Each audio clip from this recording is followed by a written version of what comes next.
16 mai 1988. La nature est en fête dans ce petit village de Provence. Le temps est idéal pour le mariage qui va avoir lieu tout à l'heure. Le marié vient de la ville de Marseille. La mariée, c'est Odette, la fille d'Elatour. Il y a longtemps déjà qu'Odette n'habite plus le village où ses parents sont toujours cultivateurs. Elle est partie pour Marseille dès qu'elle a eu 20 ans. C'est là qu'elle a rencontré celui qu'elle épouse aujourd'hui, Félix Bernard. Dans la maison de ses parents, Odette passe sa robe de mariée. Elle est fébrile. Comment Félix va-t-il la trouver ? Car elle a voulu lui faire la surprise de sa toilette. Il est 8 heures du matin. Félix doit arriver dans 1 heure. 9 heures sonne.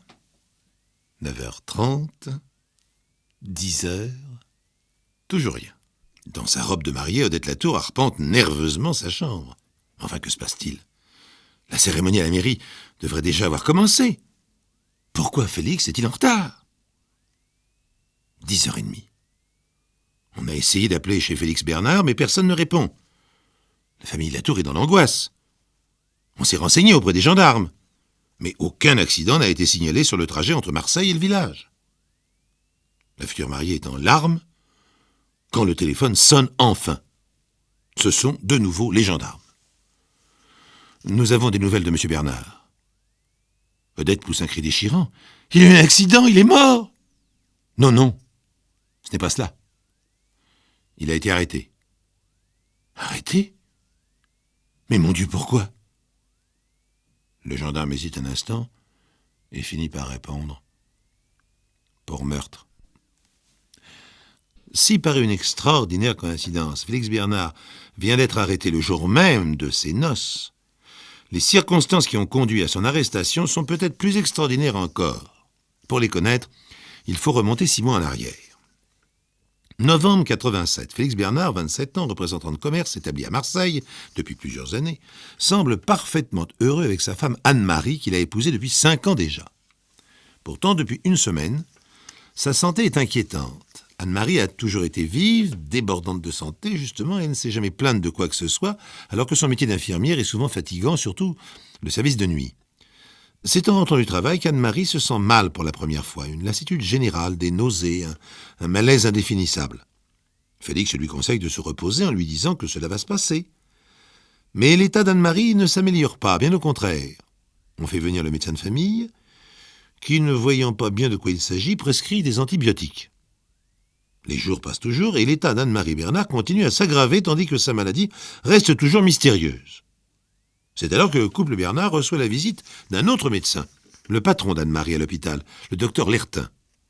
Le docteur Lertin est venu de sa propre initiative en apprenant l'état de santé de son infirmière. C'est un personnage. Le docteur Lertin, il a 65 ans, les cheveux tout blancs, le visage buriné. Dans son service, il est unanimement apprécié, malgré une forte autorité qui n'est pas exempte de rudesse.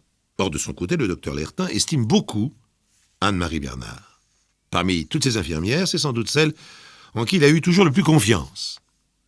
Après avoir grogné un bonjour au mari, il se rend sans plus d'explication auprès de la jeune femme. Il l'examine longuement et quitte la chambre préoccupé. Il s'adresse à voix basse à Félix. « Je ne vous cacherai pas que l'état de votre femme est inquiétant. Je ne vois pas exactement ce qu'elle a.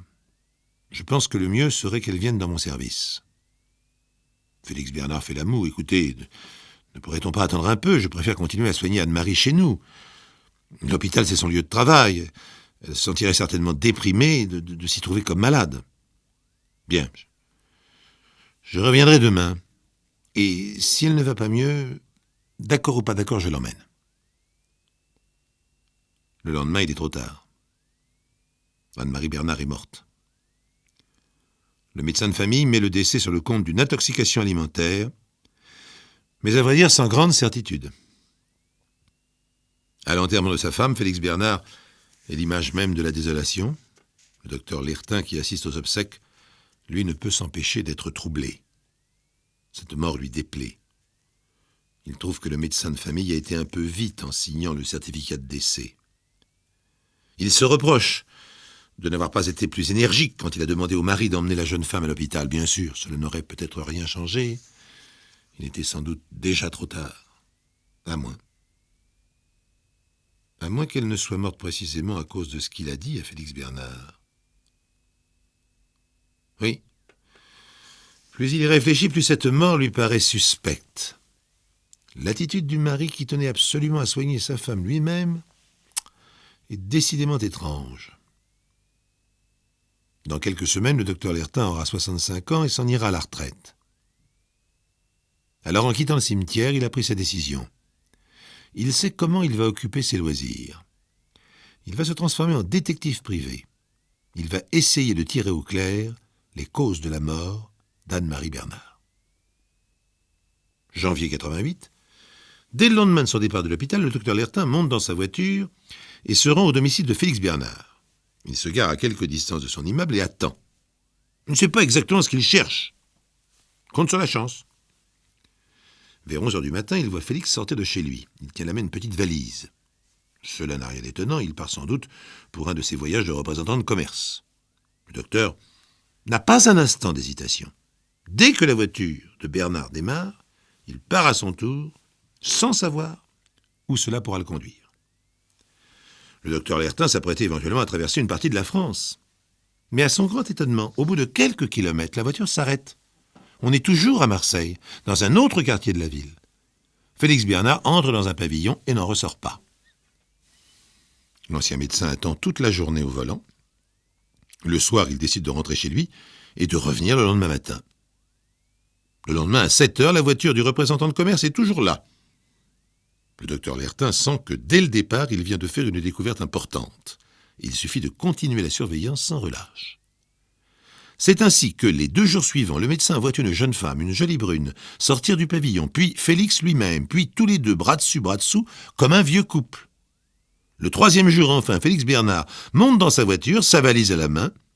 La femme, sur les marches du pavillon, lui fait des signes d'adieu. Le docteur Lertin a eu tout le temps de mettre son plan au point. Il attend une petite heure et sonne dans la villa d'à côté. Une femme d'un certain âge lui ouvre. Elle a l'air méfiant, mais l'allure respectable et débonnaire du médecin aux cheveux blancs la rassure.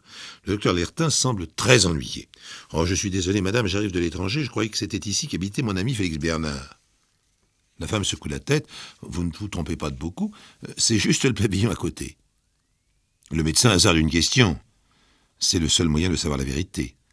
S'il se fait claquer la porte au nez, tant pis pour lui. « Et vous pensez que sa femme est chez elle en ce moment ?» La voisine n'a pas l'air surpris, elle répond sans hésitation. « Bien sûr, elle ne travaille pas. » Et elle ajoute, sans qu'il ait besoin de rien lui demander, « Oh, c'est un couple charmant. Odette et lui, M. Bernard est représentant de commerce. On ne voit pas beaucoup. Mais depuis 3 ans qu'ils se sont installés ici, je suis ravi. Ce sont des voisins très très bien. » En rentrant chez lui, le docteur Lertin a du mal à réprimer son excitation.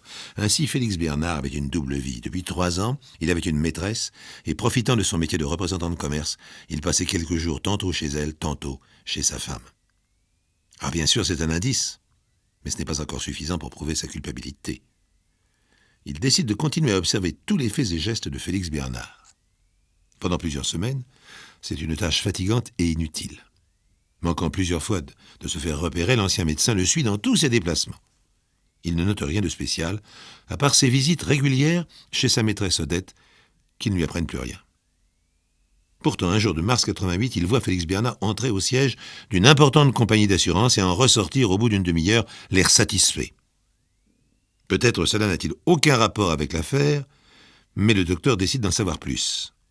Encore une fois, il doit payer d'audace, il n'y a pas d'autre moyen.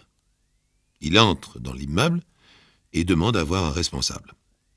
Après s'être présenté, il entre dans le vif du sujet.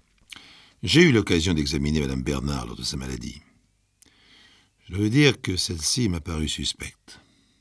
Mais n'étant pas le médecin traitant, ce n'est pas moi qui ai eu à délivrer le certificat d'inhumé. J'aimerais savoir si vous avez déjà payé la somme à son mari, car je pense pouvoir convaincre la famille d'Anne-Marie Bernard de réclamer une enquête. Le cadre de la compagnie paraît très contrarié. Enfin, pourquoi n'êtes-vous pas venu plus tôt? Je viens justement de verser son dû à M. Bernard. 2 millions. Et quand avait-il souscrit l'assurance? L'assureur a l'air de plus en plus ennuyé. Il doit être en train de se dire qu'il aurait dû se rendre compte lui-même du côté suspect de cette affaire. Il soupire. 2 mois avant la mort de sa femme. en septembre 87. Cette fois, le docteur Lertin en sait assez. Tout est clair dans son esprit. Félix Bernard mène une double vie depuis 3 ans, mais elle finit par lui peser. Il souscrit pour sa femme une grosse assurance vie, l'empoisonne, et à présent, il va sans doute épouser sa maîtresse. Il faut agir et faire vite. Pour cela, ainsi qu'il l'a dit à l'assureur, il doit convaincre la famille d'Anne-Marie de porter plainte. Il le fait le lendemain même. Les parents d'Anne-Marie, bouleversés, l'écoutent en silence. Quand il a terminé son exposé, ils sont en larmes. Mais ils sont décidés. Oui, ils vont porter plainte. Alors la plainte suit son cours. Elle a été déposée en mars 88. Le magistrat chargé de l'instruction entend plusieurs fois le docteur Lertin, et par un hasard extraordinaire, il décide d'arrêter Félix Bernard le 16 mai 88, le jour même de son mariage avec Odette. Odette Latour, dont le drame est complet, car ainsi que le démontrera l'enquête, elle n'était nullement au courant de la double vie de son futur mari. Alors cette enquête apporte toutes les preuves voulues. L'exhumation d'Anne-Marie Bernard met en évidence une quantité d'arsenic impressionnante. Malgré ses dénégations, Félix Bernard est inculpé de meurtre et il passe en jugement l'année suivante. Reconnu coupable, il est condamné à 20 ans de prison. Dans la salle, un homme aux cheveux blancs, au visage buriné, s'est levé calmement à l'annonce du verdict. Le docteur Lertin allait pouvoir maintenant profiter de sa retraite.